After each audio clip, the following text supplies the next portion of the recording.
Hello students, class 12th, accountancy chapter number 1, accounting in not for profit organization, लाभ न कमाने वाली संस्थाओं में लेखांकन। आज हम सम नंबर 28 डिस्कस करेंगे। आप ध्यान से सुनिएगा, मैं सम रीड कर रही हूँ। निम्नलिखित सूचनाओं से आराधना क्लब का आय व्यय खाता 31 दिसंबर 2018 को बनाइए। रुपये विनियोग पर ब्याज 190 रुपये, भाषण से आय 1160 रुपये, किराया दिया 105 रुपये, फुटकर व्यय 50 रुपये, विज्ञापन व्यय 105 रुपये, छपाई व्यय 65 रुपये। क्लब के पास 500 रुपये वाले 4% ऋण पत्र हैं। किराए के 40 रुपये एवं छपाई के 45 रुपये अदत्त हैं। ठीक है, ये तो था हिंदी में। अब इंग्लिश में सुनिए। From following information prepare income and expenditure account of Aradhana club for the year ended 31 December 2017। Subscription received rupees 550, interest on investment rupees 190, income from lectures 1160, paid rent rupees 105, retail expenses rupees 5050, advertisement expenses rupees 105 यानी 105 and printing charges rupees 65। Club is keeping 10 debentures of 5% valuing rupees 500 on 31st December rupees 40 for rent and rupees 45 for printing are outstanding. Make income and expenditure account. तो सम start करते हैं हम solution. सबसे पहले सम के बारे में मैं आपको आइडिया दे दूँ थोड़ा कि यहाँ हमें इनकम एंड एक्सपेंडिचर अकाउंट बनाने हैं। तो यहाँ ध्यान रखने वाली बात यह है कि जैसा हम फाइनल अकाउंट्स में प्रॉफिट एंड लॉस अकाउंट बनाते थे, वैसे ही यहाँ पे income and expenditure account prepare किया जाता है। एंड ओनली करंट ईयर से रिलेटेड आइटम्स को ही रिकॉर्ड किया जाता है, चाहे कैश में रिसीव हुए हो या नहीं। नेक्स्ट ईयर या प्रीवियस ईयर से रिलेटेड कोई अमाउंट अगर रिसीव हुई हो तो उसको हम इनकम एंड एक्सपेंडिचर अकाउंट में रिकॉर्ड नहीं करते हैं। तो स्टार्ट करते हैं हम हमारा सॉल्यूशन। हम सबसे पहले यहाँ हेडिंग डालेंगे, Aradhana club income and expenditure account for the year ending on 31st December 2018। Debit side and credit side हमारे 4 कॉलम्स बनेंगे यहाँ पर। डेबिट साइड में income and expenditure and amount and credit side में इनकम एंड अमाउंट। ओके, तो start करते हैं हम सम। सबसे पहले सम में हमें यहाँ पर दिया हुआ है प्राप्त चंदा 550 रुपये। तो ये हमारी इनकम होती है हमारे इंस्टीट्यूशन के लिए। तो हम इनकम साइड पे यानी बाय साइड पे लिखेंगे सब्सक्रिप्शन एंड अमाउंट के कॉलम में 550 रुपीज़। नेक्स्ट आइटम हमें बोला है सम में विनियोगों पर ब्याज यानी इंटरेस्ट ऑन इन्वेस्टमेंट। यहाँ सम में हमें इन्वेस्टमेंट के तौर पे क्या इन्फॉर्मेशन दी है वो भी मैं आपको एक बार रीड करके बता दूँ। हमें सम में बोला गया है कि क्लब के पास 500 रुपये वाले 4% यानी 4% डिबेंचर्स हैं। यानी इन्वेस्टमेंट के तौर पर फर्म के पास में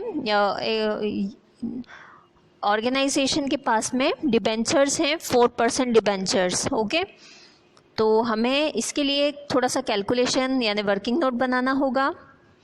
तो हम वर्किंग नोट बना लेते हैं। Calculation of interest on investment. हमें बोला है कि ऑर्गेनाइजेशन के पास 10 डिबेंचर्स हैं जिनकी टोटल वैल्यू है 500 यानी 500 इंटू 10 टोटल अमाउंट डिबेंचर्स का हो जाएगा 5000 रुपीज़। अब इस पर कितना इंटरेस्ट मिलना है? हमें बोला है डिबेंचर्स 4% डिबेंचर्स हैं। दैट मीन्स टोटल इंटरेस्ट जो हमें रिसीव होना चाहिए था वो था 5000 इंटू 4%।